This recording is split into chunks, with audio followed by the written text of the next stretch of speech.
Somos el equipo 3 y el tema del día de hoy a tratar son crisis económicas en el siglo XX y políticas de estabilización. Las crisis económicas es un problema que día con día afecta a nuestra sociedad y poco a poco va deteriorando nuestras vidas. En nuestro estudio es importante conocer las altas y bajas del mundo económico para así poder analizar y estar a la defensiva de los nuevos problemas que a diario se dan en nuestro entorno. Por ejemplo, el incremento del dólar y cómo esto afecta a la moneda mexicana. Y a su vez, el incremento de las materias primas que da un fuerte giro globalmente y principalmente a nuestro país.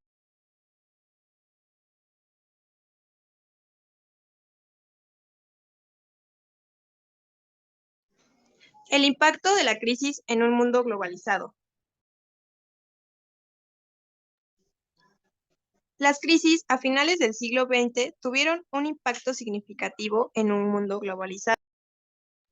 Estas crisis, como las crisis financieras asiática de 1997, las crisis financieras de 1998 y las crisis financieras global de 2008, demostraron cómo los problemas económicos en una región podían tener efectos de contagio y propagarse rápidamente a nivel mundial. En un mundo globalizado, los países están interconectados a través del comercio, la inversión y los flujos financieros. Esto significa que las perturbaciones económicas en un país o región pueden tener repercusiones en otras partes del mundo. Las crisis económicas pueden generar una serie de efectos negativos en la economía global. Número 1. Contagio financiero. Las crisis financieras en un país pueden afectar a los mercados financieros internacionales. 2. Caída del comercio internacional. Durante las crisis económicas, la demanda interna de los países afectados disminuye, lo que reduce sus importaciones. 3. Crisis de deuda. Las crisis económicas pueden llevar a un aumento de la deuda soberana de los países afectados. 4. Impacto en los flujos de inversión.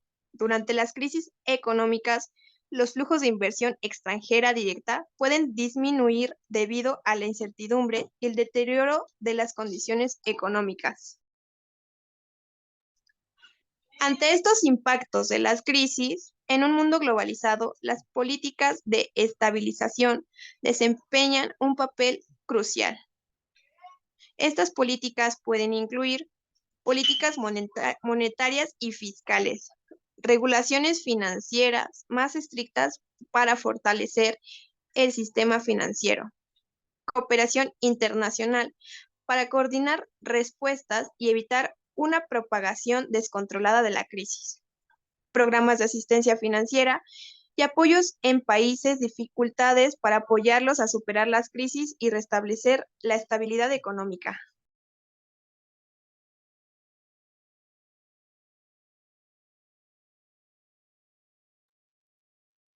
Ok, ahora yo les hablaré de la relevancia y oportunidad de las medidas anticíclicas. Ok, vamos a empezar. Recordemos que ninguna economía es inmune a las inflaciones económicas.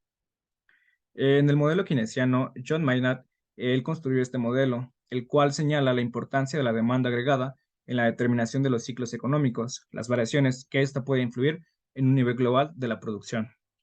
Las políticas anticíclicas son propias de los keynesianos, por lo que propenden por la intervención de la política económica para amortiguar los efectos de un ciclo en la economía.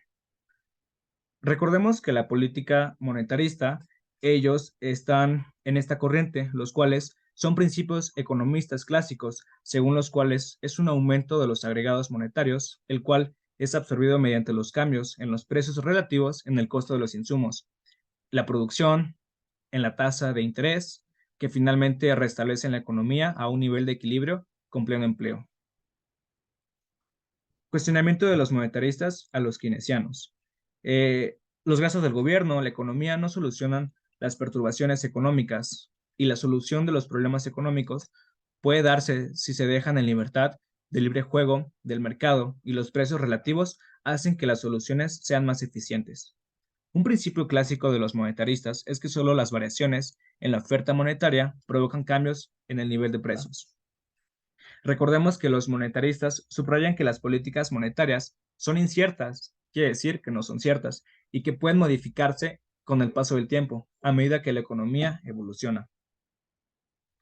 Recordemos que la política económica anticíclica es una de las principales características de la economía, del mercado en los ciclos económicos, que brindan lugar a periodos alternos de una expansión y contractación a la actividad económica, dentro de la tendencia alcista de largo plazo que tiene la actividad económica. Un ciclo es algo que se repite una y otra vez, de manera que una vez se completa, se vuelve a iniciar, lo que es común en la economía, que lo hace predecible de cierta forma. Y para finalizar, el objetivo de la política. Este tiene como objetivo suavizar las oscilaciones propias de las economías en dicho mercado, de tal manera que el crecimiento sea lo más estable posible y las épocas de crisis en recesión económicos sean lo más cortas y lo menos posibles.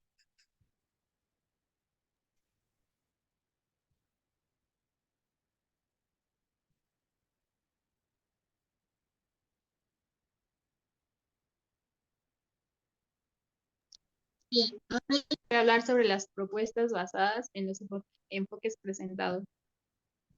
Tenemos tres. El primero es el efecto tequila, que surgió en México en 1994. Es una crisis financiera a fines de ese año, tuvo repercusiones de carácter mundial, fue provocada por la insuficiencia de las reservas internacionales, lo que llevó a la devaluación de la moneda en los primeros días de la administración de Ernesto Zedillo. Esta devaluación fue hecha con mala fe, porque contrario a lo que se dictan los manuales de economía, primero se devaluó en 15% y posteriormente vino la devaluación fuerte. Esto favoreció a la gran capital especulativo, cuando lo que se recomienda es una devaluación más fuerte de un solo plumazo. El impacto de esta crisis en el mercado internacional se le conoce como el efecto tequila e internamente se le conoce como el error de diciembre. Para dar solución a este efecto, se recurrió a un paquete de rescate que consistió en la inyección al Fondo Monetario Internacional de varios millones de dólares por parte de Estados Unidos y otros organismos internacionales para intentar estabilizar el precio del dólar y así tratar de contener la crisis y no afectar a otros países. En segundo lugar, tenemos el efecto dragón, que este fue en Asia en 1997. Tailandia, Malasia, Indonesia, Corea del Sur, Filipinas y Singapur, entre otros, eran las grandes sorpresas de la economía mundial por sus altas tasas de crecimiento que lograron a principios de la década de los 90, alentados por las oleadas de capital proveniente del exterior. El esquema seguido por estas naciones era muy similar, debido a que el FMI tenía una injerencia directa tanto aportando inversiones como sugiriendo la desregulación financiera para incentivar la inversión. Anticipando esta crisis, en 1994, el economista norteamericano Paul Krugman publicó un artículo que atacaba la idea de un milagro económico asiático. Argumentaba que el crecimiento económico del sureste asiático había sido el resultado histórico de la inversión de capital, la cual había llevado al crecimiento de la productividad. Sin embargo, la productividad total de los factores se había incrementado solo marginalmente o para nada. Krugman sostenía que solo la productividad total de los factores y no la inversión de capital podían llevar a la prosperidad.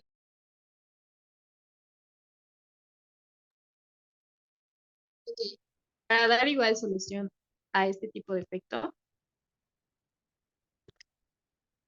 utilizaron el financiamiento. El FMI otorgó un financiamiento de unos 35.000 millones de dólares para respaldar programas de ajuste y reforma en Corea, Indonesia y Tailandia. También aplicaron la política macroeconómica, que se adaptó a una política económica más restrictiva, y reformas estructurales. Se adoptaron medidas encaminadas a corregir las fallas existentes en el sector financiero y el sector empresarial. Y como último punto tenemos el efecto tango.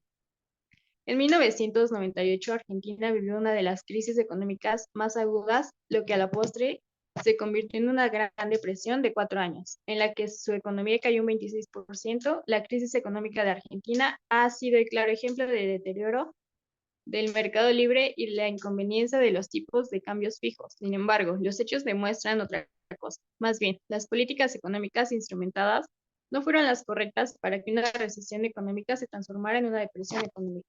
Entre abril y junio de 2001, la crisis económica confrontó las posturas del ministro de Economía y el presidente del Banco Central, Pedro Pou, quien planteaba el reemplazo oficial del peso por dólares a una tasa de 1 a 1.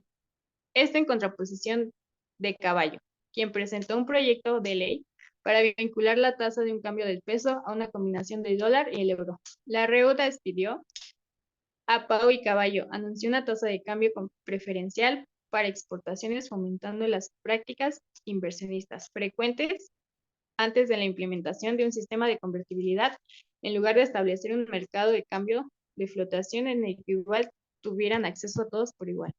Y bueno, esto sería todo de mi parte.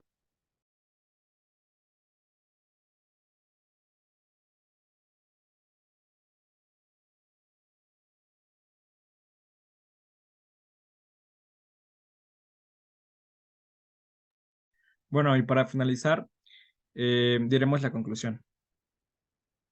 Las crisis financieras y las crisis políticas tienen efectos de manera circular, es decir, múltiples cambios y desafíos se presentaron en los sistemas políticos alrededor del año 1930, a inicios de la década de 1920. Los países latinoamericanos parecía que experimentaban algún crecimiento económico por la gran afluencia de préstamos y el gran intercambio comercial con Estados Unidos, por medio de productos de exportación.